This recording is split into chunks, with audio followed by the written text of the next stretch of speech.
বন্ধুরা আমার গভীর মনোযোগ। বড়ই গাছে জাকি চলতেছে, আলহামদুলিল্লাহ কর। বড়ই গাছে কি চলতেছে?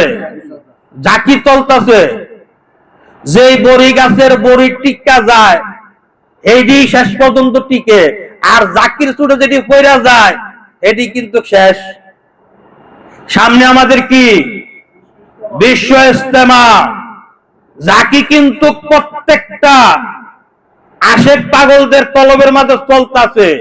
এই জাকিতে যারা টিকা যাইব তারা এহকাল এবং পরকাল দুই কলেই তারা কামিয়াবি কন্যা, সুবহানাল্লাহ। আর ওই জাকির চুড়ে যে পয়রা যাইব হ্যাঁ কিন্তু শেষ, ব্যাটারি ফিউজ, কথা বলছেন, তার কোনো উপায় থাকবে না। অতএব 3 দিনের জন্য যে বিশ্ব ইজতেমা আমার আপনার শায়েখ, আমার আপনার মুর্শিদ ডাক দিয়েছেন জানে মালে, ইনশাআল্লাহ তাআলা ওই বিশ্ব ইজতেমাকে আমরা সাফল্য মণ্ডিত করার জন্য ইনশাআল্লাহ তাআলা আমরা সবাই শরীক হব। রাজি আছি ইনশাআল্লাহ তাআলা।